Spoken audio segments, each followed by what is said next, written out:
Assalamualaikum warahmatullahi wabarakatuh. Waalaikumsalam warahmatullahi wabarakatuh. Fisika. Mari kita sama-sama bersyukur pada Allah.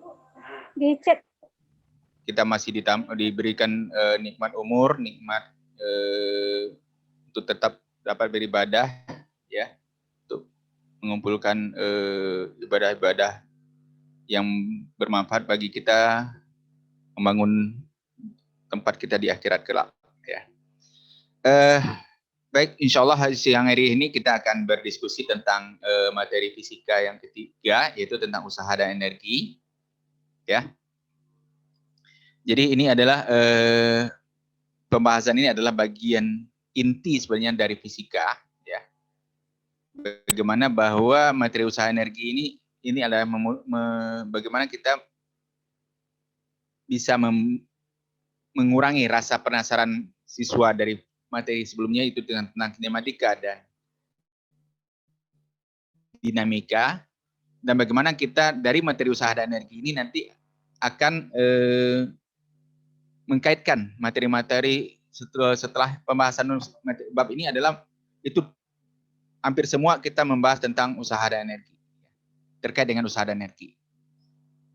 Ya, misalnya ya, kita bahas tentang fluida gitu ya, bahwa hukum Bernoulli itu ya diturunkan dari konsep kekekalan energi, usaha dan energi. Kemudian bagaimana kita bahas tentang tumbukan, itu juga terkait dengan energi. Kita bahas tentang kalor, bahwa kalor itu juga energi dan seterusnya. Sampai ke fisika modern. Fisika modern kita juga bahas tentang energi, juga itu terkait dengan energi. Jadi ada energi dalam fisika modern itu energi total itu energi diam tambah energi kinetik gitu ya. Bahkan ke persamaan Schrödinger yang mungkin Bapak Ibu masih ingat yang paling pusing waktu kuliah S1 dulu, itu juga tak lain adalah hukum kekekalan energi, bahwa energi total adalah energi kinetik tambah energi potensial. Ya. Baik, jadi pembahasan kita hari ini terkait dengan usaha dan energi, ini adalah inti dari kajian fisika yang kita berikan. Pertama kita lihat di sini dari definisi. Ya, oke. Materi apa yang akan kita bahas hari ini adalah kita terkait dengan definisi dari usaha, energi, hubungan usaha dan energi serta daya. Ya. Ini inti ya. Kalau ada waktu nanti akan saya tambahkan mungkin sedikit membahas tentang momentum, tumbukan momentum impuls. Ya. Moga-moga ada waktu nanti. Kalau kita lihat ya, apa itu usaha? Ya. Jadi dari definisinya usaha itu adalah energi yang disalurkan supaya berhasil menggerakkan atau menggeser benda dengan gaya tertentu. Jadi ada dua syarat di sini. Usaha itu ada. Ya. Energi yang kita salurkan itu dikatakan adanya usaha jika ada gaya yang kita berikan dan benda yang menerima gaya itu mengalami perubahan posisi. Maka kemudian energi. Energi itu apa? Energi adalah kemampuan untuk melakukan usaha. Usaha dan energi katanya sama. Kok ini ada energi adalah kemampuan melakukan usaha. Oke, Bapak Ibu, kalau kita mendorong dinding, kita mengeluarkan energi, ya. Tapi kita bisa dikatakan, tapi kalau dindingnya roboh atau dindingnya bergeser, maka kita katakan di situ ada usaha. Tapi kalau dindingnya, ya, sebagaimana kita menjelaskan tentang di hukum 3 Newton sebelumnya, ya.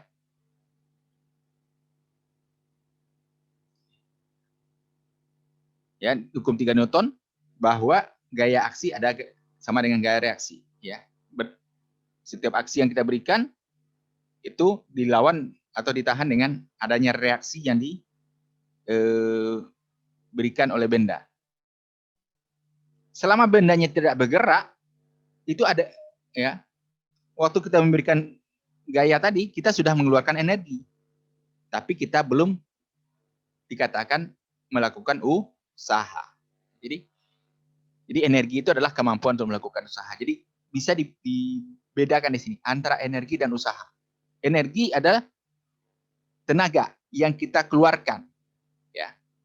Gaya yang kita berikan, ya. Itu terkait dengan energi. Ada hubungannya dengan energi.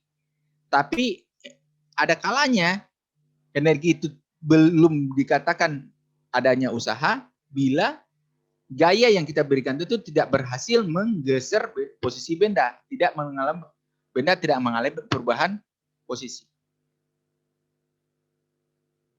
Kemudian yang ketiga, kita harus lihat bahwa energi itu adalah besaran yang kekal. Energi itu tidak dapat diciptakan, tidak dapat dimusnahkan, tapi hanya dapat diubah dari satu bentuk ke bentuk yang lain. Jadi di sini kita lihat bahwa energi ini adalah konsep yang tidak hanya berguna dalam mempelajari gerak, tapi juga pada semua bidang fisika dan ilmu lainnya.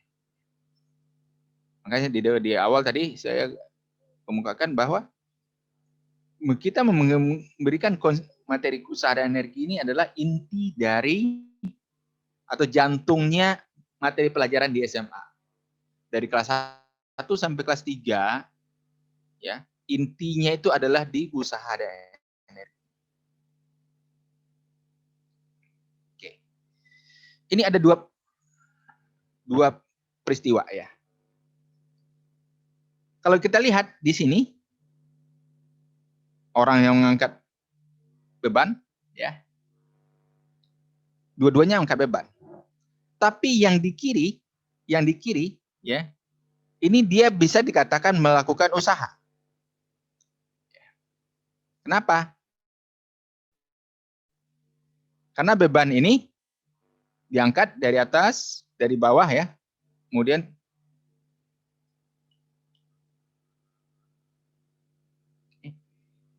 diangkat sampai posisinya ke sini, sehingga di sini posisinya akan bertambah ketinggiannya, ya, setinggi H. Artinya pada ketinggian H ini ada energi potensial yang diterima oleh barbel ini. Maka di sini barbel ini mendapatkan energi potensial itu dari mana? Dari mana asalnya? Dari usaha yang dilakukan orang ini.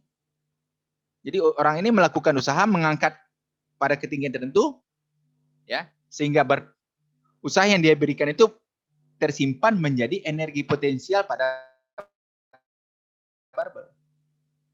Dua, yang kita lihat di sini, orang ini dikatakan tidak ada usaha di sini. Kenapa? Karena benda ini berpindah. Tapi gaya yang diberikan orang ini bukan untuk memindahkan benda ini, ya. Gaya yang diberikan orang ini adalah gaya untuk menahan berat benda ini, ya. Untuk melawan gaya gravitasi pada benda ini. Maka gaya yang diberikan orang ini dengan perpika dikatakan di sini dia tidak melakukan usaha. Oke. Beda ya. Ini ada dua, sama-sama mengangkat benda ya. Yang pertama dikatakan ada usaha di situ. Yang kedua tidak ada usaha. Ya. Maka di sini dapat kita lihat ya. Nih. Orang ini apakah bisa dikatakan melakukan usaha? Tergantung. Bila benda ini bergeser, ya, maka dia melakukan usaha. Bila benda ini tidak bergeser,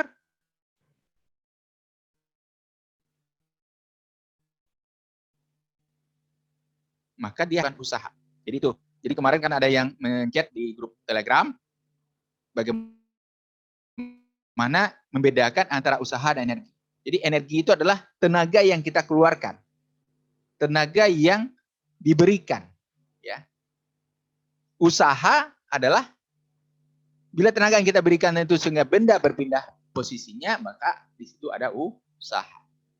Maka kalau kita lihat di sini, ya peristiwa kedua, ini dia memberikan gaya. Ya. Maka gaya ini akan bekerja pada dua komponen, secara vertikal dan secara horizontal. Maka kalau kita melihat bahwa usaha itu harus ada gaya itu harus menyebabkan terjadinya perpindahan, maka yang bekerja pada benda adalah gaya yang segaris dengan perpindahan. Syaratnya gayanya yang segaris dengan perpindahan. Ya. Jadi komponen gaya yang segaris ke perpindahan lah yang menyebabkan benda berpindah. Oke. Kalau ini kenapa? Kenapa? Mana kalau nanti ini kalau kita bicara tentang kerja, mana lebih mudah? Ini dibikin sudut atau dibikin datar? Ini lain lagi kasusnya. Nanti kita bahas ya. Oke. Jadi kita definisikan yang usaha dulu. Oke. Berarti dari kasus ini yang perlu kita tekankan ke siswa kita adalah gaya yang bekerja adalah yang proyeksinya ke arah garis perpindahan. Jadi komponen gaya yang menyebabkan perpindahan adalah yang segaris dengan perpindahan. Oke. Maka Bapak Ibu minggu lalu sudah bahas, kita sudah mempermasalahkan masalah sudut ya. Masalah sudut di sini sebenarnya sudah tidak ada masalah lagi. Ya. Di kinematika, di dinamika, di usaha energi masalah sudut tidak masalah lagi. Kenapa? Karena masalah sudut itu sudah kita selesaikan di bahasan konsep tentang vektor. Ya. Di bahasan tentang vektor, di bab sebelum kinematika, kita sudah bahas tentang sudut. Waktu kita menjumlahkan vektor, sudut pasti ada sudut di antara dua vektor kan? Kalau dua vektornya saling tegak lurus, ya berarti penjumlahannya adalah Pitagoras kan? Oke. Kalau vektornya tidak saling tegak lurus menurut sudut, nah, maka penjumlahannya kan sudah diperkenalkan di situ sin, cos dan tangen. Ya. Sebenarnya di vektor juga kita sudah membahas tentang proyeksi ke sumbu X, proyeksi ke sumbu Y di bab vektor sudah. Sehingga di bab belakang vektor, bab setelah vektor itu sudah dianggap konsep sudut itu tidak lagi menjadi sebuah permasalahan. Oke. Kita balik ke sini. Maka ya, usaha itu adalah besaran skalar. Ya. Sementara gaya besaran vektor, perpindahan besaran vektor. Oke. Maka bagaimana sebuah skalar dapat dihasilkan dari dua vektor? Pembahasannya adalah usaha adalah F dot S dot produk. Ya. Ini dot produk. Perkalian skalar dari dua vektor. Ya. Dua vektor perkalian skalarnya akan menghasilkan sebuah skalar. Kalau cross product perkalian vektor. Dot product ini berarti ya yang kita dot product, apa bedanya dot product dengan cross product? Itu sebenarnya ya. Dot product itu yang kita lihat adalah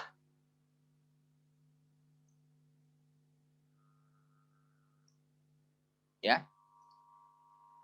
dua vektor ini harus segaris.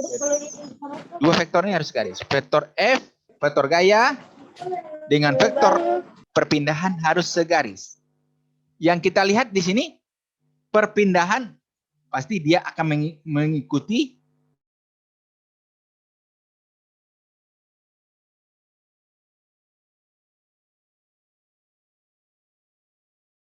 Bapak Uji ke mute, mohon di unmute dulu. Suaranya hilang, Pak. dimute oleh host karena Bapak Ibu. Mohon Bapak Ibu supaya saya nggak di-mute oleh host, tolong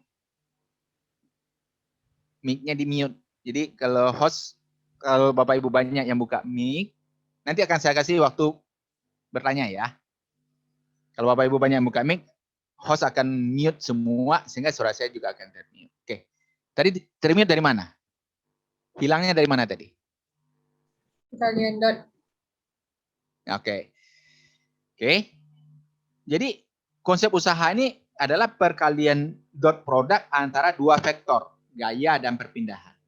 Maka perkalian dot produk yang dilihat adalah perkalian dari dua vektor yang segaris. Maka perpindahan itu pasti mengikuti lintasan.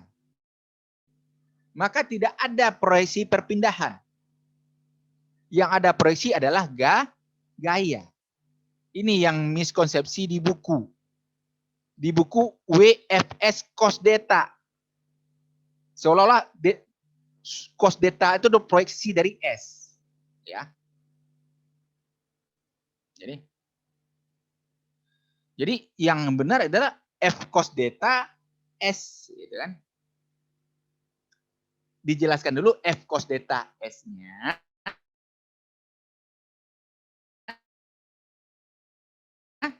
Baru kita bisa tulis sebagai WF.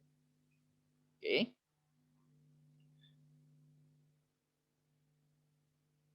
Jadi maaf ini tidak stabil. Oke. Barusan nggak stabil. Jadi kalau lagi nggak stabil saya terus meninggalnya. Oke. Jadi yang perlu kita jelaskan di sini bahwa usaha itu adalah perkalian skalar antara gaya dan perpindahan. Yaitu perkalian antara komponen gaya yang menyebabkan terjadinya perpindahan. Ya.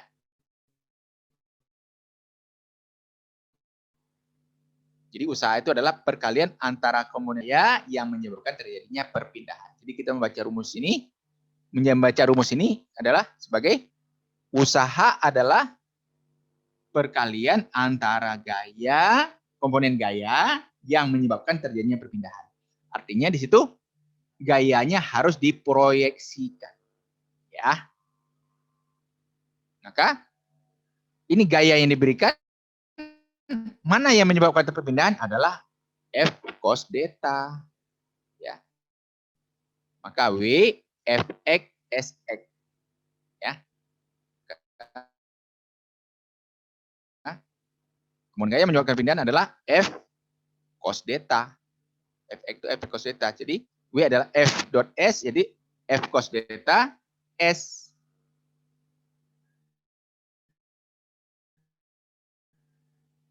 Kalau gayanya kita berikan, datanya 0, atau alfanya 0, cos 0, 1. Ya, maka usahanya akan maksimum. Bapak Ibu pernah mendapat pertanyaan, kenapa lebih mudah? Ya. Kenapa lebih mudah memindahkan barang ini dengan menariknya membentuk sudut ini daripada datar? Kita tarik datar itu akan lebih berat daripada membentuk sudut ini. Nah, karena di sini ada komponen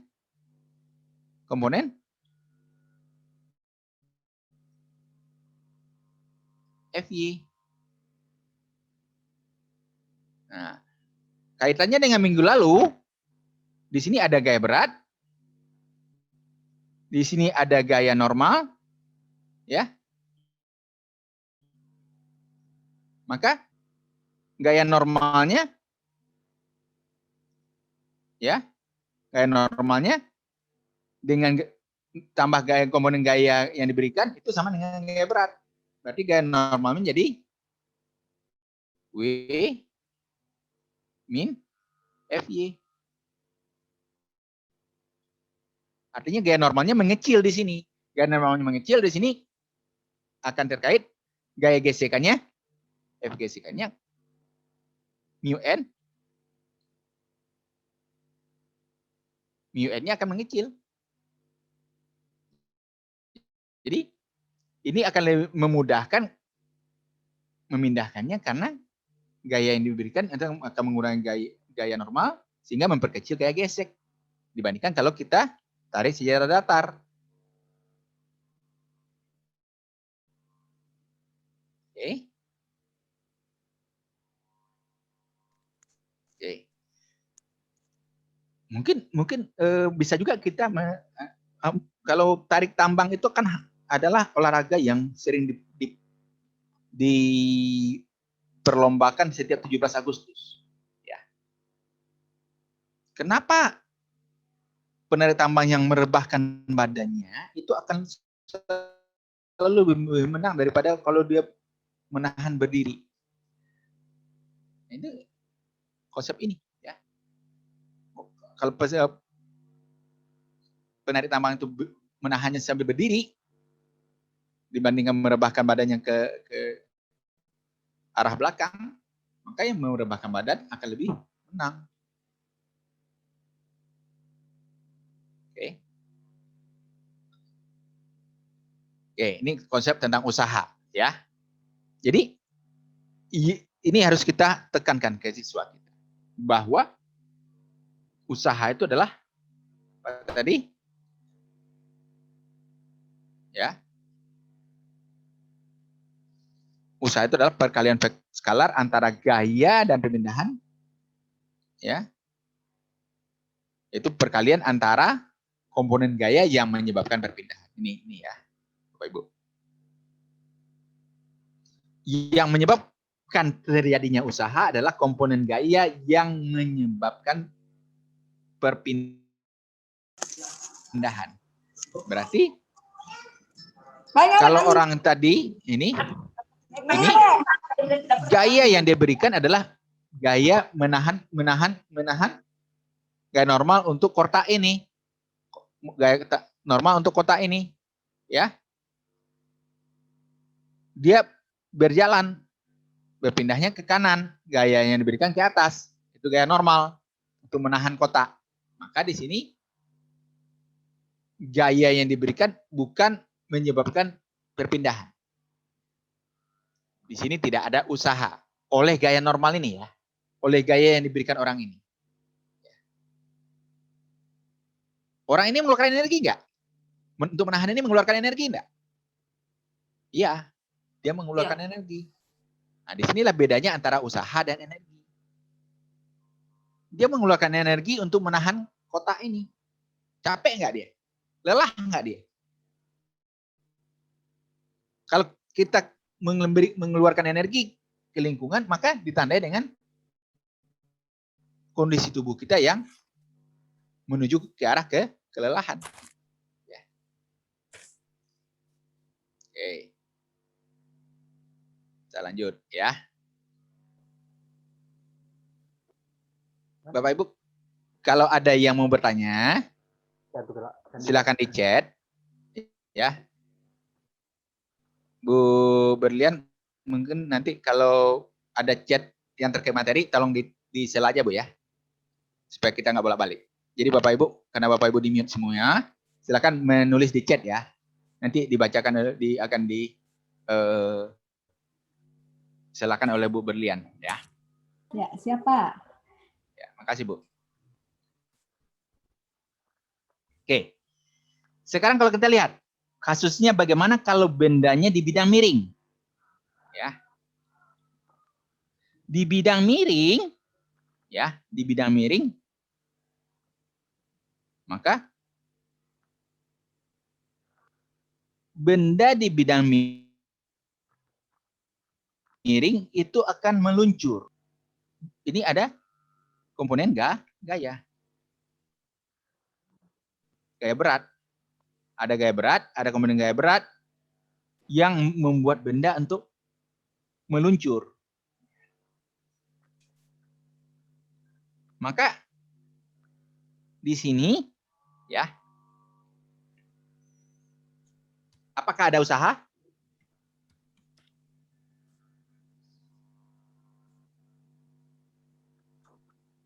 Maka di sini kalau dia meluncur di sini, maka yang membuat dia meluncur adalah gaya beratnya. Ya.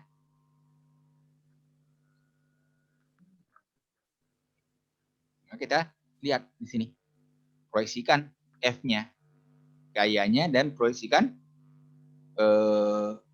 perpindahannya dalam dua dimensi. Maka perkalian F dot S ya.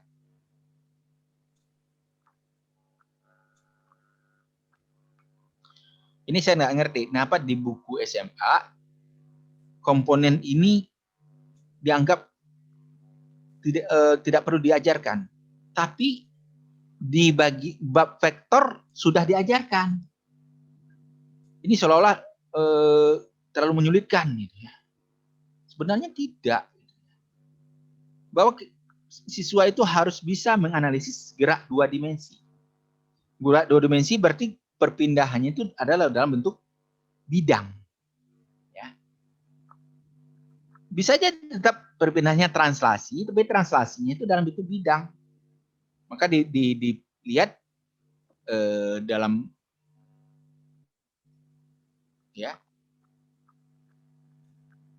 hal ini gaya dan perpindahan sama-sama kita proyeksikan. Oke.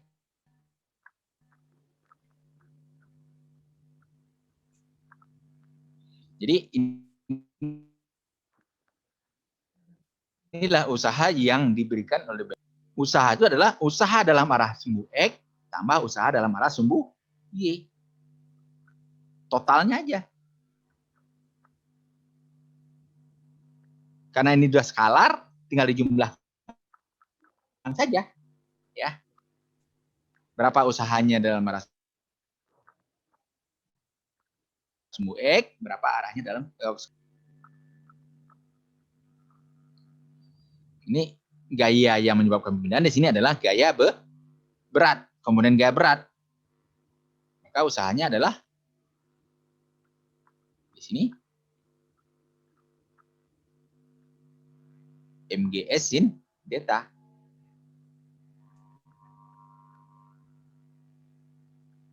Oke. Karena S kita lihat MG sin delta-nya adalah diproyeksikan sudah sejajar dengan perpindahan. Maka S. Jadi jangan S ya yang perlu kita dudukkan di sini, jangan perpindahan yang kita proyeksikan. Karena perpindahan itu pasti mengikuti lintasan, ya. Maka gaya yang segaris ke perpindahan lah yang kita tentukan. Kalau gayanya tidak segaris dengan perpindahan, maka kita proyeksikan segaris dengan perpindahan. Kalau tiga dimensi ya tinggal dilihat ada komponen X, Y, dan Z. Mohon maaf Bapak Ibu yang lagi ada tukang, tolong di-mute. Halo, yang lagi bertukang di lingkungannya tolong di-mute. Mohon maaf Bapak Fauzis, termute, tolong di-unmute lagi Pak. Ya, karena audien kita minta di-mute nggak mau Bu ya. Oke Bapak Ibu tolong. Bapak Ibu, peraturan kita tadi kalau mau bertanya silakan di chat. Ya. Jadi tolong jangan di-unmute. Oke. Maka perpindahan kalau dalam 3 dimensi, ya kita lihat komponen perpindahannya mana. Maka usaha yang baik gaya maupun perpindahannya dalam ruang 3 dimensi, ya adalah perkalian dot product untuk komponen gaya dengan perpindahan. Berarti gaya totalnya adalah usaha totalnya adalah usaha ada usaha dalam bidang Z. Artinya sini apa? Usaha totalnya adalah usaha untuk memindahkan dalam arah X, kemudian usaha untuk memindahkan benda dalam arah Y, dan usaha memindahkan benda dalam arah Z. Ya.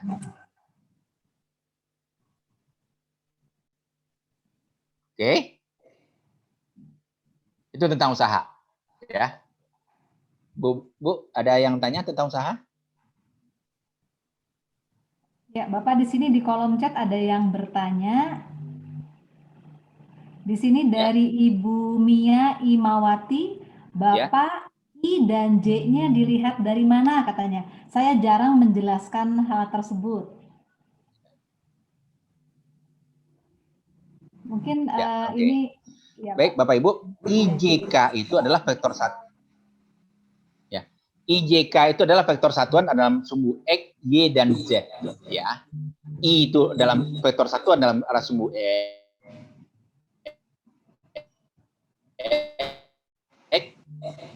yang besarnya. Jadi misalnya 3I berarti 3 satuan arah I arah X. 5J berarti 5 satuan arah J. Arah Y.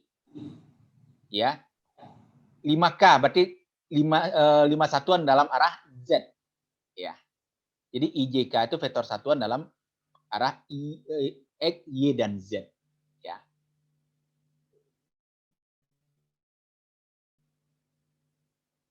Kita susah untuk melihat komponen gayanya berkalian vektor. Ya. Ini di buku-buku ini dihilangkan ini. Dianggap ini terlalu tinggi mengajarkan konsep gaya menggunakan komponen. Loh, bukannya komponen sudah ada di bab vektor, ya. Di bab vektor kita sudah menjelaskan Fx, Fy, Fz, ya, komponen dalam sumbu X, komponen dalam sumbu Y, komponen dalam sumbu Z. Maka IJK-nya adalah vektor satuan. Oke, Bapak, Ibu ya, yang tanya Ibu tadi. Ada lagi, Bu? Bu Berli? Sampai saat ini belum ada, Bapak. Oke, kalau tidak ada kita lanjut ke konsep energi. Jadi energi itu sebenarnya tidak bisa kita definisikan secara ringkas. Tapi karena kita berhubungan dengan usaha, ya, maka energi dapat didefinisikan sebagai kemampuan untuk melakukan usaha. Ya.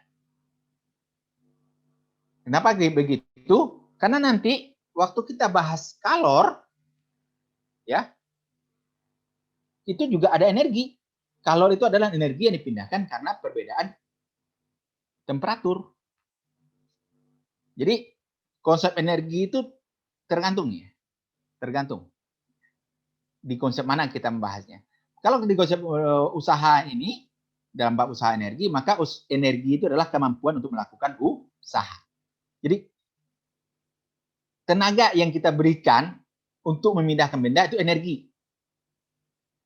Kalau bendanya tidak berpindah, maka tidak ada usaha. Ada energi tapi tidak ada usaha. Ya. Ada energi tapi tidak ada usaha. Kalau bendanya tidak berpindah. Walaupun kita sampai keringat bercucuran, Bapak Ibu mendorong dinding, apalagi kalau dinding tebing, ya. Selama tidak terjadi perpindahan, maka tidak ada usaha. Ada energi tapi tidak ada usaha. Itu, ya. Jadi moga-moga yang mempunyai permasalahan ini yang Bapak Ibu menchat di grup Telegram bisa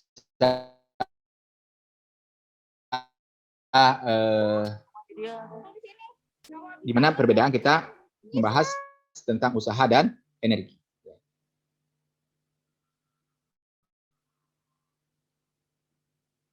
Oke.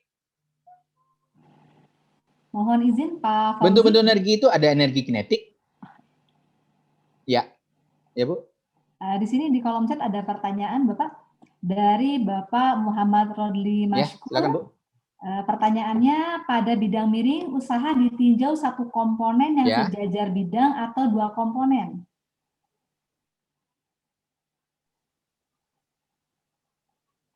Oke. Saya ulangi Bapak pertanyaannya. Kalau ini, Bapak, kalau di bidang miring, ya, kan di bidang miring ya. Di bidang miring ini, kalau kita sudah melihat perpindahannya, Bapak, kalau kita sudah lihat perpindahannya, kita bisa memandangnya sebagai satu dimensi. Ya. Ini bisa kita pandang sebagai satu dimensi. Tapi, kalau kita hilangkan, ya. Kita hilangkan, ini misalnya bendanya itu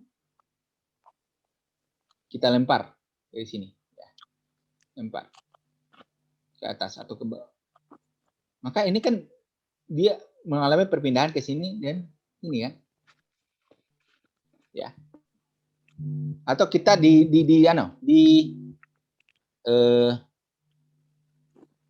gerak jatuh bebas dengan gerak parabola. Ya. Seperti di soal pretest tadi kan ada gerak jatuh bebas dengan gerak parabola. Maka membahas gerak parabola, ya, di situ kan terjadinya dalam dua dimensi. Ya. Maka itu kita pakai komponen. Tapi kalau di bidang miring ini, kita bisa menggunakan perkalian satu dimensi saja. Karena kita melihat bisa menentukan komponen gaya yang segaris ke perpindahan. Itu, Pak. Ya. Kalau kita tidak bisa melihat komponen gaya yang segaris ke perpindahan, maka kita gunakan komponen gaya dan komponen perpindahan. Ya. Kita lihat dia sebagai dua dimensi atau tiga dimensi. Dilihat dulu perpindahannya dalam bentuk ruang itu perpindahannya secara dua dimensi, tiga dimensi. Atau bisa dilihat sebagai satu dimensi. Kalau satu dimensi ya udah paling gampang kan? Lihat komponen gaya yang segaris ke perpindahan. Oke. Oke. Semoga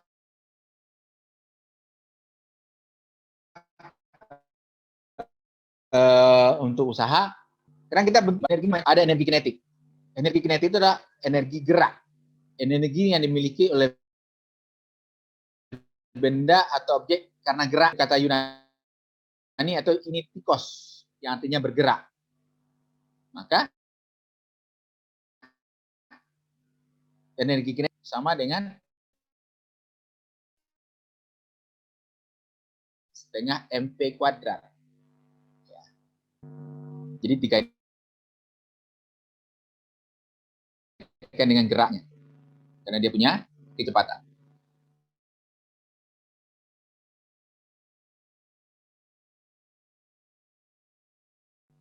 Maka bagaimana kita menjelaskan hubungan?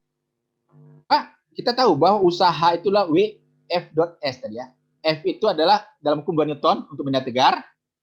F itu adalah M kali A. Perpindahan itu S itu 1/2A P2 kuadrat dikurang P1 kuadrat.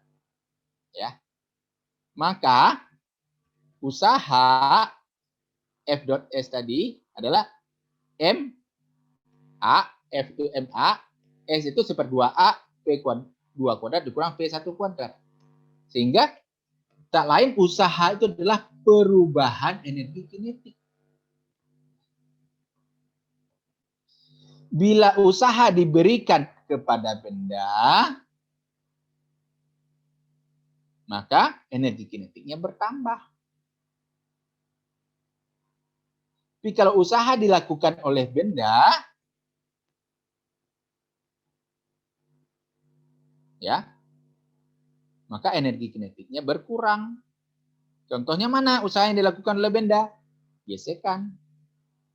Benda yang bergerak mendapat gesekan kan dengan lintasannya, di mana gaya gesek itu berlawanan dengan arah perpindahan.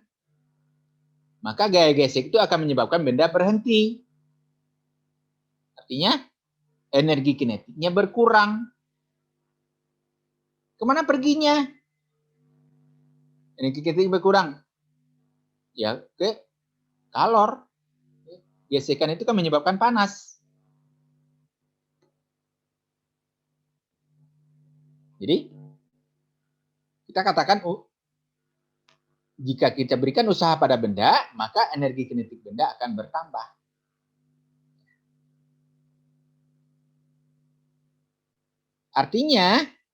Artinya gaya yang bekerja pada benda searah dengan perpindahan. Jadi gaya yang diberikan itu akan menambah kecepatan atau menimbulkan percepatan. Gaya yang diberikan akan menimbulkan percepatan. Jadi ini disinilah bagaimana bahwa materi energi ini jangan Bapak ajarkan dari rumus WF kali S. Hubungkan dengan, Bapak Ibu harus menghubungkan dengan materi kinematika. Sehingga anak-anak kita menjadi paham. Kinematikanya makin mantap. Ya. Tuh. Kita lanjut. Yang ketiga, energi potensial. Energi potensial itu energi yang dikandung suatu benda. Kalau energi yang dikandung itu karena ketinggian, maka disebut energi potensial gravitasi. Kalau karena benda itu dapat menghasilkan energi kimia, berarti energi yang dikandungnya potensial kimia. Kalau dia dapat menghasilkan energi listrik, berarti dia yang dikandungnya adalah potensial listrik. Kalau dia dapat melontarkan dari sebuah pegas, melontarkan benda, atau memberikan adanya energi pegas, maka energi potensial pegas. Dan seterusnya.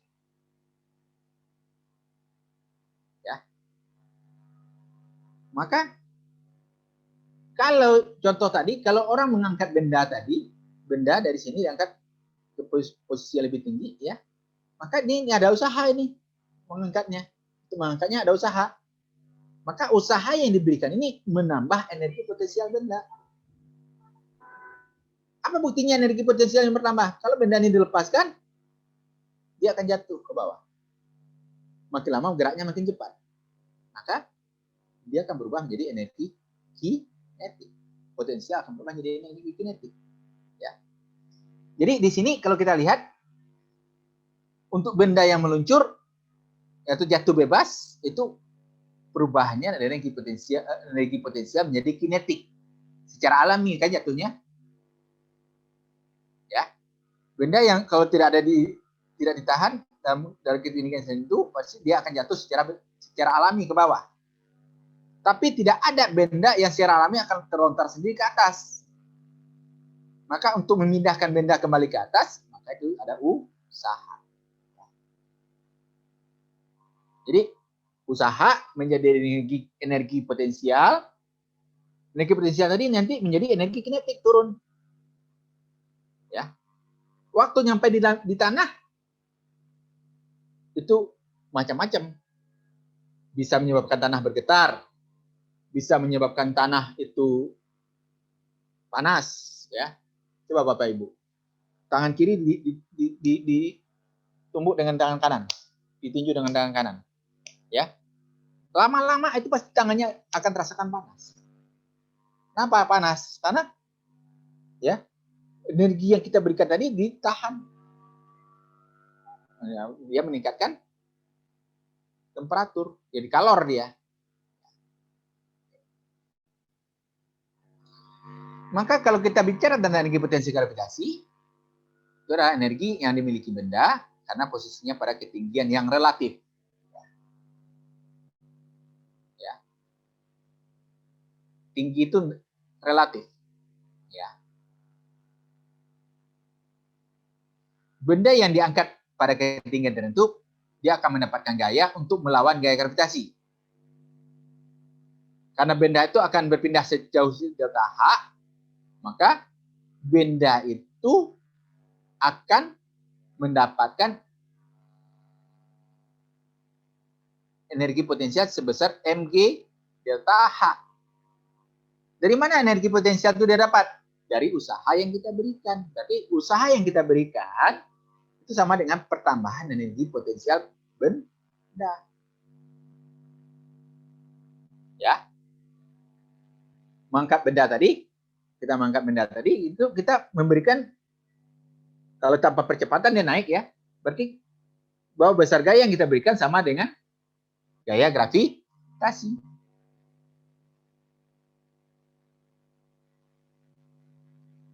Maka dari ketinggian H tadi, delta H tadi, kalau dilepaskan maka jatuh ke bawahnya sebagai energi kinetik. Energi potensial pegas. Waktu pegas kita tekan, maka ya ini perlu dicermati, ya, Bapak Ibu. Ini ada gaya, ini gaya yang berbeda atau sama?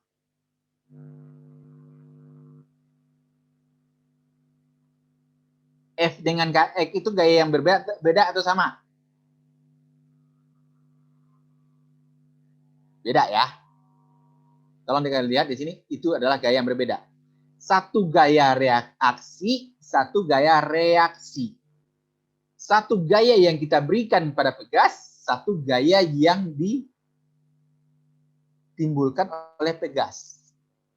Ya, kalau pegas kita tekan, maka pegas itu mendapatkan energi atau mendapatkan gaya. Ya. Gaya reaksi pegas berapa? Min Kx. Gaya yang kita berikan mana? F.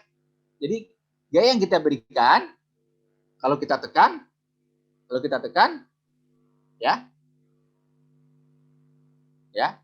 Kalau kondisi awal ini bendanya belum tertekan nih. Maka kalau gaya kita berikan ini, maka pegas ini akan melawan. Ya, menahan gaya yang kita berikan tadi. Ini kita tekan dengan gaya F, maka pegas akan memberikan gaya sebesar min Kx. Ya. Maka Bapak Ibu, bagaimana Bapak Ibu menjelaskan tentang energi potensial pegas?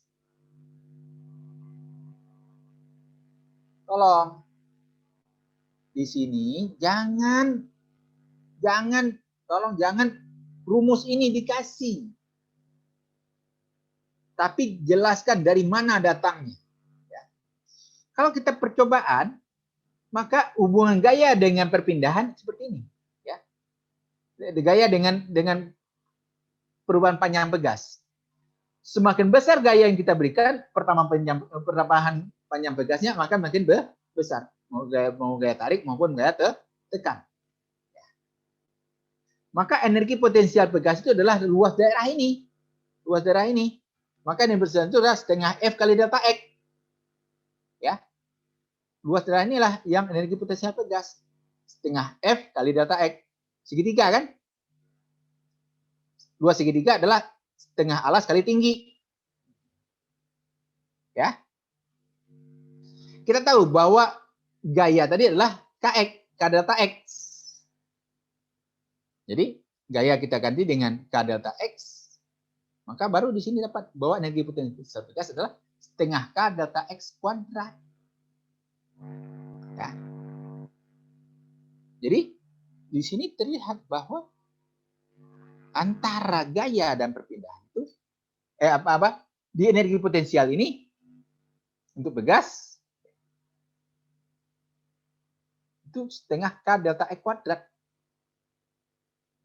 Maka Bapak Ibu, Apa yang menyebabkan, apakah menentukan energi potensial? Apakah gaya menentukan? Tidak. Tidak. Nggak ada hubungan gaya dengan energi potensial. Yang menentukan hanya K. Kenapa K? Bapak, Ibu, ingat. K itu ditentukan oleh bahan pegas. Ya. Delta X. Panjang akhir, panjang awal dan panjang akhir atau penambahan panjang. Ya. Di soal tadi saya tidak memberikan pertambahan panjang ya. Pertambahan panjang pasti Bapak Ibu pasti akan memilih itu langsung. Pertambahan panjang itu mana? Panjang awal dengan panjang akhir. Sekarang pegas bahannya sama, diameternya sama, satu panjangnya 10 cm, satu panjangnya 20 cm. K-nya sama atau beda?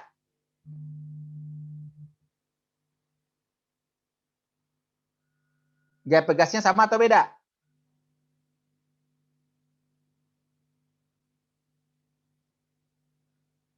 Silakan dicek jawabannya. Kita cek, kita lihat. Ya. Bapak Ibu yang aktif? Sama. Sama. Oke. Bu, Ibu pernah mengajarkan pegas yang dihubungkan seri?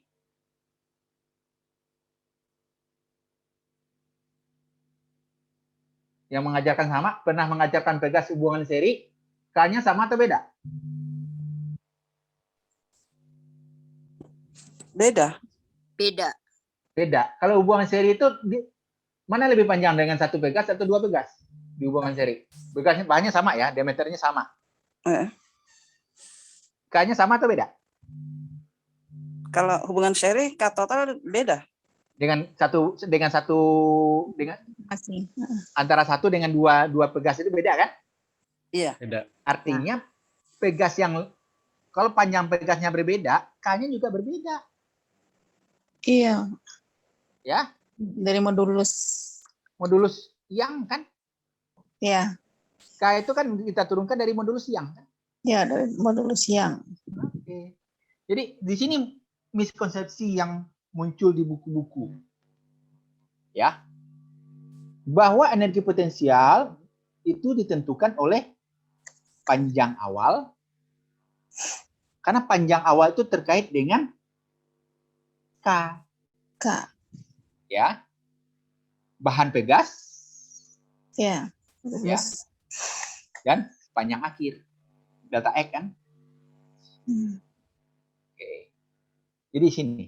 Itu miskonsepsi yang banyak kita temukan selama ini.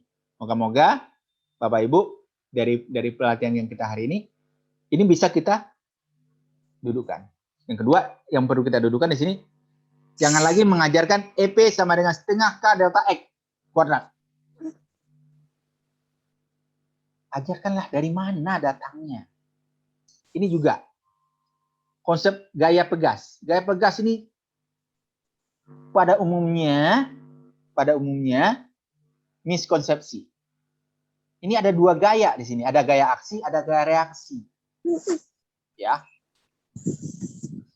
Kalau Bapak Ibu membuat percobaan beban digantung, maka berat gantungan ini tuh gaya yang kita berikan, bukan gaya pegas. Ya. Beban yang digantung tuh gaya yang diberikan pada benda, bukan gaya pegas. Gaya pegasnya mana? Min KX. Lawannya. Ya. Di sini kalau kita membuat percobaan, ini siapa? Gaya pegas atau gaya yang diberikan?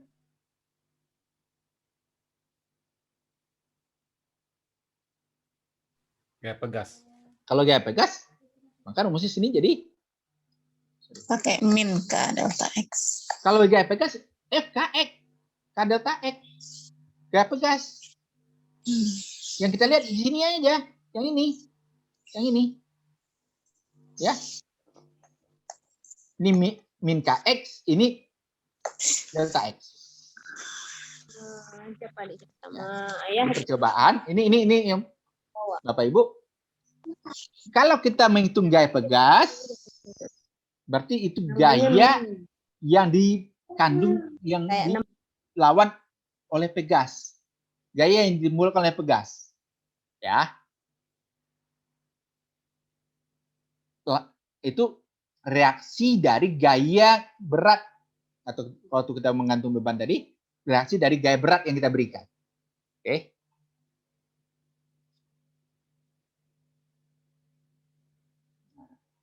Maka dalam percobaan ini F nggak ada min di sini. Karena di sini adalah gaya pegas. Di sini adalah pertama yang pegas. Itu percobaan. Sehingga K itu mana? K itu adalah kemiringan ini. Kemiringan garis ini adalah K. Ya. Kemiringan grafik F dengan delta X ini adalah K. Nah, nanti kalau di bahasan di pegas ini sampai mana yang daerah elastis, mana daerah ini kalau diperpanjang lagi kan ini sampai sini ya. Bengkok dikit nih. Kemudian nambah sini, kemudian di sini putus kan. Nah, bengkok sedikit ini ada batas lagi di sini. Ada batas, ini daerah ini sini plastis, ini sini elastis. Tapi di sini ada dua titik. Titik di mana hukum Hooke berlaku, daerah di mana hukum Hooke berlaku, di daerah di mana hukum elastisitas berlaku. Daerah elastis, daerah plastis. Kalau daerah plastis, dia tidak balik ke posisi awal. Daerah elastis dia masih balik ke posisi awal. Tapi ada daerah di mana perbandingan antara gaya yang diberikan dengan gaya pegasnya tidak sama. Oke, itu bahasan pegas. Kita balik lagi ke energi. Oke, ini tentu untuk energi pegas. Moga-moga Bapak Ibu kalau ada yang kurang paham silakan di chat ya. Pak Fauzi, mohon maaf Ya. Pak Fauzi. Ya, Sekarang silakan. sudah menunjukkan pukul 14.15. Waktunya untuk diskusi Pak Fauzi. Oke. Di kolom chat sudah ada yang bertanya dari Bentar, Pak saya Wawan. mungkin saya minta waktu paling lama 10 menit ya, biar cepat. Ya, Nah, ya mangga oke. Pak. Oke, berikut energi potensial listrik. Nah, energi potensial listrik adalah energi potensial karena dimiliki oleh benda bermuatan. Ya. Maka energi potensial dapat menghasilkan energi listrik. Jadi bahwa bila ya sebuah muatan ada dalam daerah potensial, daerah yang beda potensial, maka muatannya akan mendapatkan energi ya potensial. Dia punya energi potensial sehingga dia bisa menghasilkan usaha kerja ya. Jadi ada juga menanyakan apa bedanya usaha sama kerja ya. Usaha kerja itu hanya bahasa Indonesia beda, bahasa Inggrisnya tetap sama-sama work ya. Kemudian hukum kealaan energi. Hukum energi itu bahwa bentuk energi pada dasarnya bersifat sama atau tetap, namun mampu berubah bentuk. Ini siapa merumuskan adalah Joule. Ya. Sehingga kesetaraan kalau energi dan kalor itu percobaannya Joule. Ya. Kemudian biasanya lagi bahwa satuan usaha, satuan energi menggunakan Joule. Ya. Itu penghargaan pada James Prescott Joule bahwa dia menemukan atau dia mencetuskan tentang hukum kealaan energi. Oke. Maka kalau kita lihat di kasus PLTA ini, coba air yang ada di dalam danau punya energi potensial. Air ini akan dijatuhkan, ya, maka energi potensial itu akan berubah menjadi energi kinetik.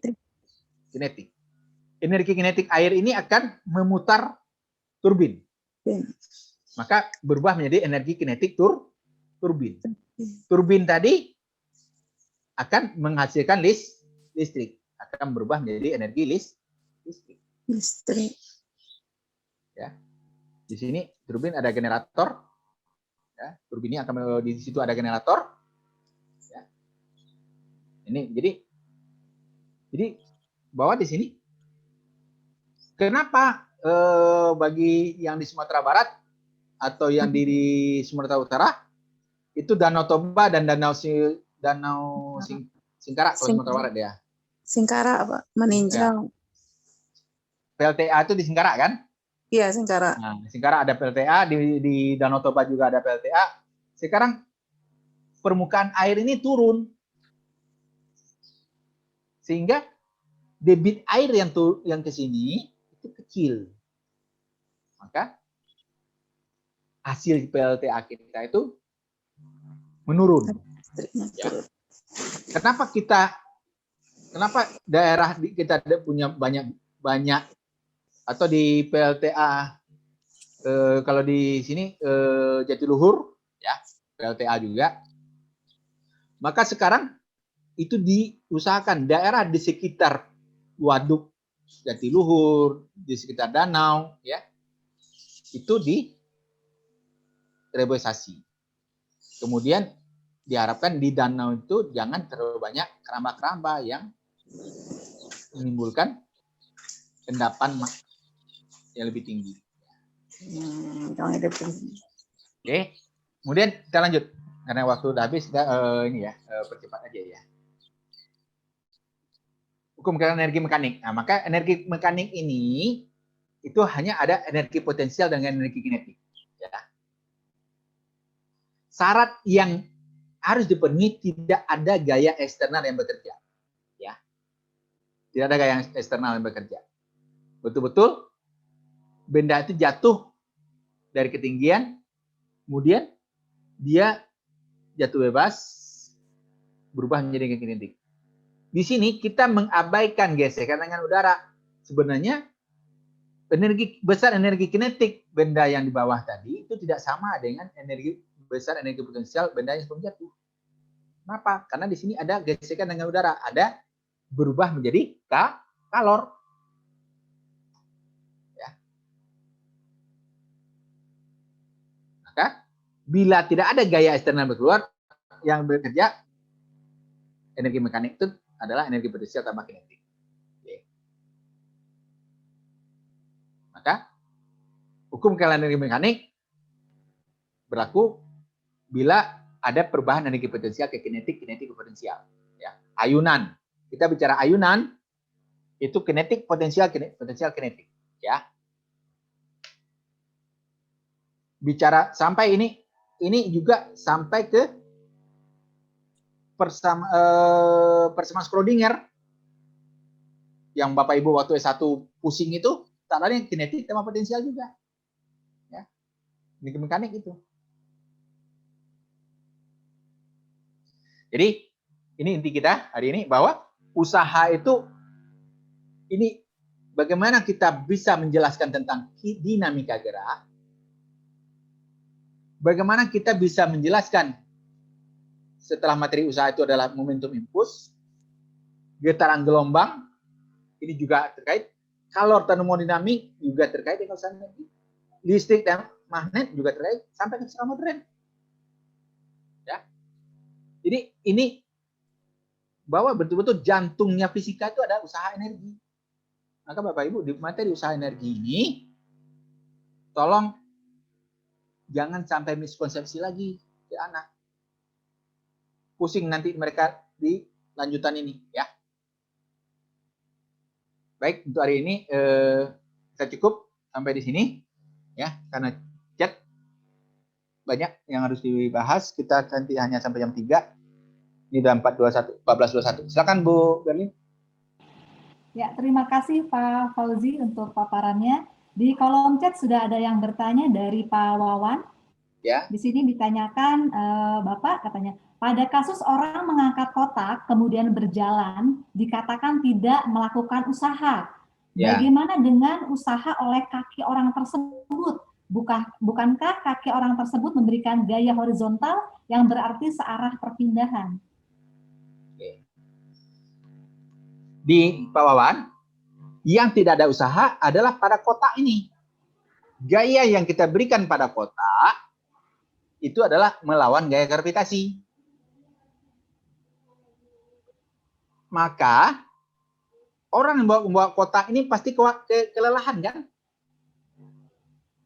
Kelelahan itu berarti di situ dia mengeluarkan energi. Tapi dia tidak melakukan usaha untuk kotak itu. Kotak itu kan terhadap dirinya relatif diam. Seperti orang ini, kotak itu kan tempelkan ke dadanya, ditahan oleh badannya. Berarti terhadap orang itu kan tidak ada perpindahan sebenarnya. Yang berpindah adalah orangnya. Ya. Orangnya yang berpindah. Orangnya melakukan usaha terhadap dirinya dan benda ini. Ya. Orang ini melakukan usaha, dia berpindah ke sini, dia melangkah ke sini, dia memberikan gaya, maka dia melakukan usaha untuk dirinya dan kotak ini. Tapi terhadap kotak ini saja dia tidak melakukan usaha. Ya. Beda dengan ini. Ini ya. Ini ada usaha yang di kiri. Ya. Yang di kiri ada usaha. Kenapa? Karena terjadi penambahan energi potensial. Ya. Di sini tidak ada. Apa yang bertambah di sini? Kalau diangkat energi potensial bertambah. Tapi setelah diangkat dia berpindah, di sini tidak ada usaha. Ya, itu Pak Wawan. Baik, Bapak, pertanyaan selanjutnya dari Ibu Mia Imawati. Kenapa pada bidang miring kita mudah memindahkan barang? Yang di pretest tadi katanya, Pak. Oke. Sudah kita bahas tadi, Bu Mia. Ini hampir sama dengan ini. Di pretest tadi, di bidang miring, itu apa yang diperkecil? Usaha atau gaya?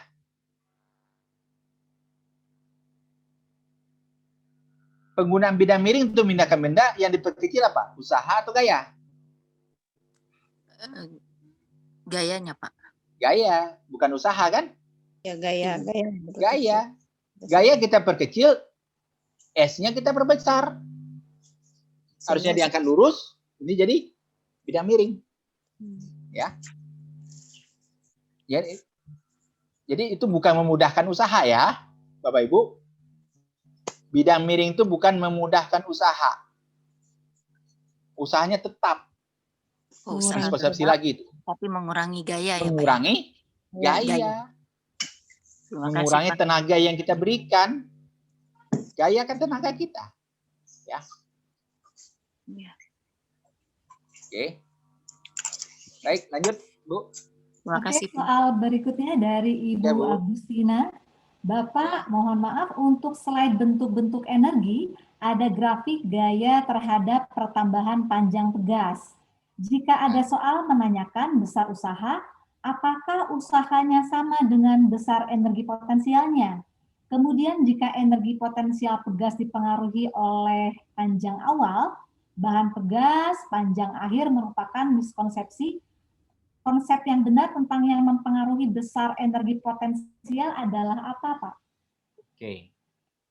Energi potensial tadi sudah kita bahas. Apa yang mempengaruhi tadi adalah bahan pegas, panjang awal pegas, dan panjang akhir pegas. Panjang akhir. Gaya yang diberikan tidak mengaruh. Ya.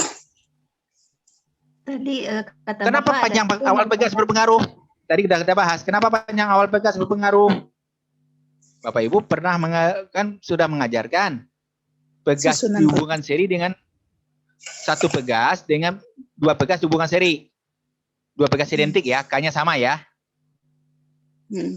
Mana lebih besar konstanta pegasnya? K hubungan seri atau K tunggal? K tunggal lebih besar daripada K seri. Satu pegas, K satu pegas atau dua K dari dua pegas yang dihubungkan seri. Mana lebih besar? Lebih besar. tunggal. Yang tunggal. Artinya Di situ panjang pegas mempengaruhi energi potensial. Potensial. Panjang awalnya. Panjang akhir, ya karena itu dengan delta X. Berarti delta itu mana? Panjang awal dengan panjang akhir kan? Otomatis panjang akhir juga pengaruh. Pengaruh. Ya. Bahan pegas itu sifat elastisnya. Panjang awal, panjang akhir. Gaya tidak. Oke. Jadi pada pada tertipu dengan memilih ada gaya ya. Gaya dan pertama panjang ya. Soalnya gampang. Karena saya ambil soal miskonsepsi. Ya. Yang Karena Bapak Ibu. lihat rumus Bapak. Hah? Karena lihat rumus F sama yang F kali delta X. Karena Bapak Ibu, makanya jangan mengajarkan fisika itu dengan rumus. Rumus itu ngikuti belakang. Tadi nanya ini, apakah ini usaha? Nah, Bapak Ibu, usaha itu ya kalau terjadi ada gaya dan perpindahan. Energi potensial pegasnya apakah usaha? Enggak. Ini bukan usaha pegas. Ini energi potensial pegas. Luas daerah ini, luas segitiga ini energi potensial pegas, bukan usaha pegas. Usaha itu ada gaya, ada perpindahan. Waktu kita beri tekan ini, kita tekan, waktu gaya ini menekan pegas, ya. Muncul nggak di layar saya? Muncul, Pak. Muncul, Muncul Pak. ya? Pointer saya. Waktu saya tekan pegas ini, sehingga dia bertambah panjang, memendek, berarti sini saya memberikan usaha ke pegas. Ya, saya memberikan usaha ke pegas. Sehingga pegasnya mempunyai energi potensial. Kalau ditanya berapa besar usaha yang saya berikan, sebesar energi potensial pegas ini. Jadi yang tidak adalah usaha pegas nggak ada, tapi usaha yang kita berikan sehingga pegas menambah energi potensial itu ada. Nah, kalau rumusnya berapa besar usaha itu? Ya sama dengan energi potensial pegas. Rumusnya, ya, rumusnya sama dengan energi potensial pegas, usaha yang kita berikan. Oke. Paham, Ibu yang bertanya? Paham, Pak. Terima kasih. Makasih, Oh, sama-sama. baik, Ya, lanjut. berikutnya Bapak Ibu di kolom chat sudah ada link daftar hadir. Bapak Ibu bisa sambil mengisi, sambil mendengarkan paparan materi dari Pak Fauzi. Oke, berikutnya ini ada dari Ibu Sulistia. Ini permohonan saja. Mohon maaf Pak, nanti boleh minta PowerPoint-nya katanya. Request dari PowerPoint? Ibu Sulistia. Bapak Ibu, PowerPoint itu ada di Bapak Ibu yang di Telegram ya. Di Telegram. Bapak Ibu silakan bergabung di grup Telegramnya kegiatan ini. Mungkin nanti bisa dikasih Bu link grupnya. Sehingga Bapak Ibu di situ mendapatkan video YouTube-nya, video YouTube rekaman ini dan materi-materi. Tapi di situ grupnya terlalu besar. Di situ ada orang guru-guru matematik juga, ada guru-guru kimia juga, ada guru-guru biologi juga. Itu hampir tiap minggu diupdate oleh peserta, oleh panitia. Jadi materi minggu pertama, kedua, ketiga. Ya. Baik, berikutnya dari Pak Yusuf dari Subang, izin bertanya. Saat orang naik ke puncak bukit dengan cara memutar dengan lintasan yang jauh dan lintasan terdekat dengan cara mendaki ke atas, samakah usahanya? Usahanya sama. Karena ketinggian pertambahan energi potensialnya kan sama. Ya. Sama dengan Bapak waktu kita mengangkat benda tanpa bidang miring dengan pakai bidang miring, usahanya sama. Ya. Itu penambahan energi potensial. Usaha yang kita berikan menyebabkan benda bertambah energi potensialnya. Tapi dengan membuat jalannya lebih landai, maka gaya yang kita berikan mengecil.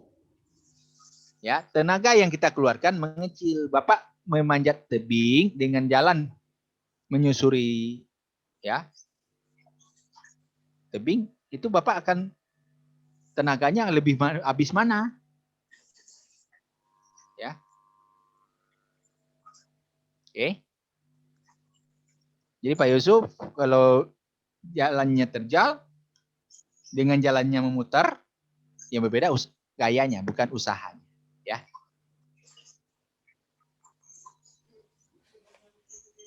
Baik, Ya, Bapak Ibu, kemudian di kolom chat sudah ada link materi yang dapat Bapak Ibu akses. Kemudian untuk link absensi, silakan di-scroll ke atas, Ibu Rista, ada di sebelah atas. Baik, belum ada lagi yang memberikan pertanyaan. Bapak Kalau Ibu, belum ada, saya bisa lanjutkan lagi dikit lagi ya. Ya, Bang, Bapak. Oke. Berikut kita bahas tentang daya. Daya itu adalah power, itu apa? Laju perubahan kerja atau laju perubahan energi. Ini Bapak Ibu kita biasakan. Laju itu bukan hanya laju, kalau laju perubahan posisi itu adalah kelajuan atau kecepatan. Ya. Laju itu adalah perubahan, kalau laju perubahan kerja atau laju perubahan energi adalah jumlah usaha yang dilakukan tiap satu satuan waktu, atau jumlah kerja yang dilakukan setiap satu satuan waktu. Ya. Dapat kita rumuskan, daya itu adalah delta W per delta T atau delta E per delta T. Ya. Laju perubahan usaha atau laju perubahan energi. Ini daya. Oke. Jadi kalau W itu adalah F dot S, maka P itu adalah delta F dot S, maka di sini perubahan gaya dalam selama waktu tertentu kali S atau F kali delta S per delta T. Ini siapa nih? Nah, daya itu benda yang bergerak translasi, ya. Daya itu adalah F dot V. Ya, ini dia. Tapi kalau benda yang bergerak rotasi, kita tahu bahwa V adalah R omega. Ini ya. Sehingga ini menjadi daya itu F cross R dot omega. Ini tak lain adalah Torsi. torka. Jadi daya adalah torka untuk Omega. memutar benda. Ya. Torka untuk memutar benda. Ya. Jadi ini dibahasan nanti di gerak rotasi. Kemudian momentum. Ini perlu juga kita luruskan sedikit. Momentum bukan massa kali kecepatan. Itu rumus. Itu rumus. Momentum itu apa? Setiap benda yang bergerak pasti memiliki momentum. Ya. Maka momentum dalam fisika itu adalah ukuran kesukaran untuk menggerakkan atau memberhentikan gerak suatu benda. Mana yang lebih mudah? Mana yang lebih besar momentumnya? Truk atau sepeda motor? Coba Sepeda motor. Ya, coba Ibu hentikan sepeda motor dengan truk. Dua-duanya Truk lindas. lebih susah menghentikannya. Berarti momentum truk lebih besar. Momentum truk lah, masanya lebih besar. Kenapa Besar. di Jakarta keretanya masih di 2 km, palang pintu itu sudah ditutup? Karena Momentumnya besar. untuk menghentikan kereta itu susah. Pak. Kenapa susah? Karena hukum 1 Newton. Jadi kalau kereta itu direm mendadak, itu yang di belakangnya, itu berapa rangkaian ke belakang? Itu akan menumpuk ke depan. Ya, makanya sering kereta itu keluar jalur. Kalau direm mendadak, dia akan keluar jalur. Chat mana, Dek? Ya.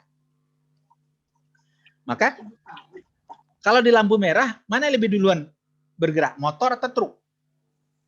Motor. Motor. Karena motor momentumnya kecil. Kecil. Jadi mudah digerakkan. Jadi mana lebih mudah menghentikan? Motor yang berjalan pelan atau motor yang berjalan kencang? Jalan pelan. Pelan. Artinya kecepatan menentukan mempengaruhi. momentum juga. Jadi ada massa, ada kecepatan. Baru dirumuskan. Momentum itu adalah besaran vektor yang dirumuskan secara P, M kali V. P-nya vektor, V-nya vektor. Momentum itu searah dengan kecepatannya. Ya. Momentum itu searah dengan kecepatannya. Jadi makin besar bendanya, massa bendanya, makin besar momentumnya. Makin besar kecepatan bendanya, makin besar momentumnya. Maka enggak. Coba Bapak Berarti Ibu. ini termasuk perkalian dot ya, Pak? Enggak ada dot, Bu. Ini skalar. Oh, gitu. Skalar dengan vektor. Skalar sama dengan itu. Oh iya. Enggak ada dot, enggak ada cross di sini karena di vektor dengan skalar. Oh gitu. Ya, massa itu kan skalar. Skala dengan Oh iya. Bapak Ibu coba lihat kereta cepat itu rangkaiannya pendek. Enggak banyak rangkaiannya. Kalau KRL di Jakarta itu rangkaiannya sampai 12. Kereta luar kota di Jawa itu rangkaiannya sampai 12. Kecepatannya paling tinggi 70 km per jam. Nggak ada yang lebih kencang. Kalau kereta cepat paling rangkaiannya 2 atau 3. Yang nggak ada yang panjang-panjang juga. Kenapa? Karena memperbesar momentum. Karena untuk menghentikannya akan susah. Maka kemudian sering itu apakah masinis itu tidak melihat ada truk yang lagi mogok di tengah rel? Lihat. Tapi kenapa dia tabrak? Nggak bisa direm. Agak keburu. Ya. Diremnya susah, Bapak Ibu. Nah, di situ kita mengkaitkan dengan hukum 1 Newton. Ya. Kalau kita hentikan, maka rangkaian belakang ini akan menumbuk ke depan. Kan tidak otomatis berhenti sampai ke belakang. Ya. Berapa rangkaian itu? Maka yang paling belakang nanti karena dia mungkin besar yang waktu dia menumbuk ke depan akan diberikan lagi gaya lawan ke belakang kan? Nah, maka di situ akan terlihat kenapa yang keluar jalur itu bukannya di depan. Kalau terjadi tabrakan itu, ya, yang keluar jalur itu adalah kereta yang di belakang. Hukum skala momentum ini nggak begitu masalah. Masalahnya hanya di rumus. Bapak Ibu, ingat bahwa kecepatan adalah vektor. Maka kalau dia satu ke arah kanan, satu ke arah kiri, kita sepakati yang ke kanan positif atau yang ke kiri yang positif. Ya. Maka kalau ke kanan positif, ke kirinya negatif. Ya, di sini rumusnya pakai plus saja. Total momentum sebelum sama dengan total momentum sesudah. Tapi di sini nanti ada P yang vektor yang ditentukan kecepatan yang ditentukan oleh arah dan besar. Ya. Oke. Maka ini rumusnya begini, tapi sering kita itu kesleo di sini. Kalau arahnya satu ke kanan, satu ke kiri, dijumlahkan juga. Padahal ini jadi minus. Ya. Impuls. Impuls itu apa? Nah, ini saya ngajak Bapak Ibu, colong balik ngajarnya sekarang. Jadi impuls itu adalah perubahan momentum. Untuk benda tegar, maka massa momentum konstan kan? Kita bicara masih di materi depan, masih benda tegar, maka impuls itu adalah M kali delta V. Boleh kita kali dengan 1 persamaan ini, delta T per delta T? Ya. Boleh. Maka impuls itu adalah M kali delta V per delta T kali delta T. Delta V per delta T siapa? Percepatan. Massa kali percepatan siapa? Gaya. Gaya. Maka impuls itu adalah F kali delta T. Mari kita, jangan impuls adalah F kali delta T. Kenapa? F kali delta T. Baru di bawahnya impuls sudah perubahan momentum. Ini kan anak jadi bingung. Kenapa F kali delta T? Ya.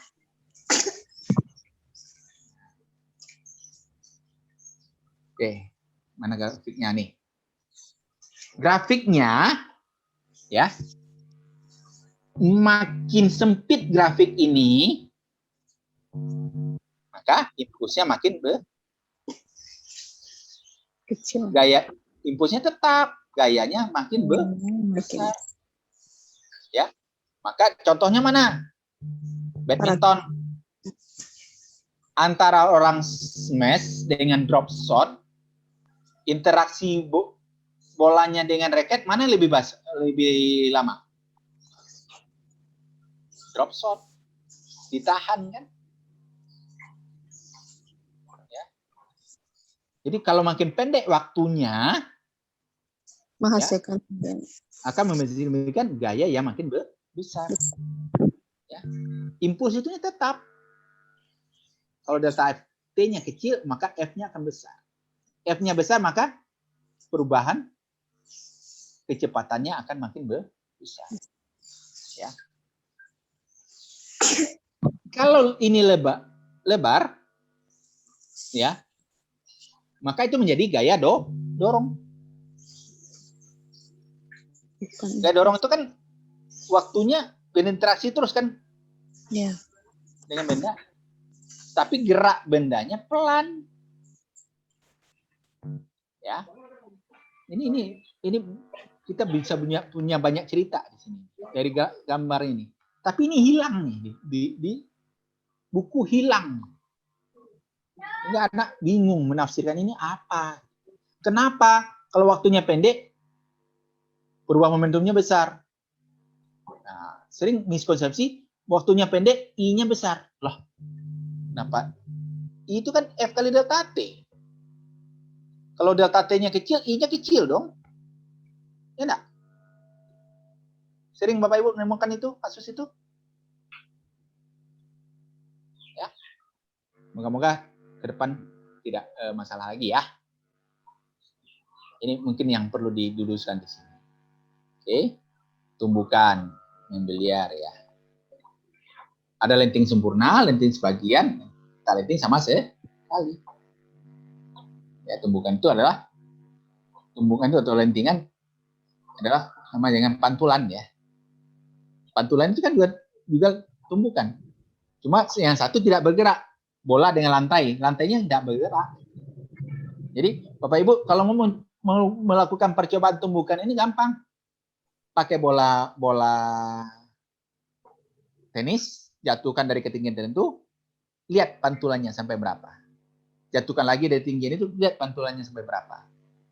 Maka itu kita akan dapatkan berapa koefisien restitusinya. Ya. Ada pertanyaan lagi, Bu? Masih ada waktu. Bapak, di kolom chat ada pertanyaan dari Ibu Sulistia. Mohon dijelaskan tentang konsep energi konservatif dan non-konservatif. Energi konservatif. Ya. Hukum kekalahan energi kan, konservatif kan kekekalan. Ya, kalau konservasi energi, mungkin maksudnya energi dalam konservasi energi ya, mungkin konservasi energi, ya. Bapak Ibu Kalau dalam kitab di bab konservasi energi itu kan kita melihat bahwa sumber energi itu ada yang dihasilkan dari proses yang begitu lama sehingga dia lama-kelamaan akan habis.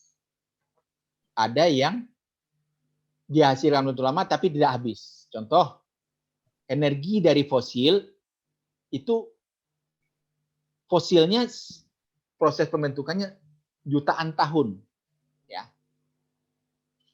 Maka lama-kelamaan energi dari fosil itu akan habis. Bahan bakar dari minyak tanah, minyak bumi, gitu ya. Tapi energi matahari itu adalah proses yang tidak akan pernah habis sebelum terjadinya kiamat. Nanti kalau udah kiamat habis. Maka dalam konservasi energi kita bicara tentang bagaimana energi itu bisa diubah dari satu bentuk ke bentuk lain. Mana energi yang bisa dipertahankan, mana yang tidak. Mana energi yang sumber energi yang akan habis, ya. Energi fosil itu akan habis. Energi angin tidak akan habis karena itu energi ditimbulkan perbedaan tekanan, ya kan? Matahari akan bergerak utara dan selatan khatulistiwa bergantian setiap tahun, maka akan terjadi perbedaan tekanan antara utara selatan, maka akan munculkan angin, ya. Maka di situ energi angin adalah energi yang terbarukan. Jadi terbarukan dan tak terbarukan itu dilihat mana yang sumbernya tidak akan pernah habis, mana yang akan habis. Itu aja bedanya. Ya, Pak Fauzi, ini menjelang jam 2:50. Ada Ya. 2 pertanyaan lagi Bapak yang belum terjawab. Saya bacakan Oke. saja terlebih dahulu. Dari Ibu Mia Imawati, maaf. Saya sering mengatakan impuls itu sentuhan sesaat. Benar atau tidak? Kemudian yang kedua dari Ibu Tati Mulyani, saat terjadi tabrakan 2 lokomotif kereta api, momentum terbesar terdapat di lokomotif atau di gerbong paling akhir. Lalu apakah ada pengaruh panjang rangkaian gerbong? Mengingat kadang panjang semua rangkaian lebih dari 100 meter. Oke. Yang pertama apa tadi, Bu? Yang Bu Mia? Ya, yang Bu Mia, saya sering mengatakan impuls itu sentuhan sesaat, Pak. Benar atau tidak? Oke, impuls itu sebenarnya interaksi yang sesaat, ya. Jadi interaksi yang sesaat, tapi itu kan yang interaksinya yang mana yang sesaat? Itu kurangnya adalah, jadi sebenarnya gaya yang bekerja pada benda dalam waktu yang singkat, ya. Jadi Ibu, kita balik lagi ke grafik ini. Kalau ini sempit, maka gayanya kan ini luasnya tetap. Kalau ini sempit, maka gayanya akan lebih besar. Ya. Maka perubahan momentumnya akan lebih besar. Maka waktu semes dalam badminton itu interaksinya singkat, ya. Gaya bekerja ada waktu singkat sehingga bolanya meluncur lebih cepat daripada drop shot. Kan sama-sama orang itu juga, ya. Maka drop shot waktunya pendek. Itu kan perubahan momentum kan? Momentum tadi kekal kan, Bu? Iya, Pak. Nah, berarti I-nya kekal kan? Iya. Oke. Jadi tolong di sini I tidak berubah ya. Iya. I kekal ya. Iya. Maka F akan lebih besar kalau delta T-nya kecil. Iya. Oke, Bu Tati Mulyani berikut ya. Ini teman saya S1 nih. Ya. Oke, Bu Tati, itu kalau momentumnya berarti di saat ditumbuhkannya 2 gerbong tadi. Tumbuhkan 2 kereta. Ya. Yang paling belakang itu yang terlempar. Kenapa? Karena hukum 1 Newton. Yang paling besar mendapatkan hukum 1 Newton yang paling belakang. Ya. Karena itu antar gerbong itu akan bekerja gaya aksi reaksi lagi. Ya. Akan ada gaya dorong ke depan, dorong lagi ke belakang. Ya. Maka kalau kita lihat gerbong belakang itu yang terlempar keluar. Ya. Kemudian kalau momentum ya yang hancur di depan kan, yang dihentikan kan di depan. Jadi momentum itu dia sebagai satu kesatuan. Jadi kalau Bapak Ibu ya, coba nanti Bapak Ibu tinggal dilihat di YouTube sambungan kereta. Itu kereta itu kan dibuat nggak satu ya, tapi itu disambung. Panjang kereta lebih kurang itu ya 40 meter ya. 40 meter itu di sambungan. Sambungan itu dia seperti kaitan. Itu waktu kereta depan yang berjalan, kereta belakangnya akan tinggal ketarik. Kemudian nanti dia setelah gaya yang diberikan oleh kereta depan itu ke belakang, itu melawan gaya geseknya, maka kereta depan itu akan terdorong ke depan dulu. Ya. Waktu berubah dari gaya statis ke gaya gesek kinetis. Maka kereta depan akan terdorong. Maka demikian juga kereta belakang ini waktu dia sudah mulai bergerak, dia akan memberikan gaya ke gerbong belakang dan seterusnya. Waktu berhenti juga demikian. Ya. Kereta belakang ini kan ya itu akan mendorong kereta depan dulu. Maka ya Bapak Ibu itu sangat diminta jangan mengganggu rem darurat di setiap gerbong. Ya. Itu kira-kira. Baik Bapak Ibu, terima kasih atas waktu hari ini. Mohon maaf bila ada yang kurang berkenan. Ya. Untuk minggu depan akan dilanjutkan oleh teman yang lain. Saya hanya kebagian 3 minggu awal. Tapi nanti kalau Bapak Ibu ada masalah, kita silakan. Saya tidak akan live dari grup Telegram. Silakan di chat di grup Telegram, ya. Atau Bapak Ibu chat bisa juga chat pribadi di grup Telegram. Kalau ada yang mau ditanyakan, ya, nomor saya ada di grup Telegram. Terima kasih. Assalamualaikum warahmatullahi wabarakatuh.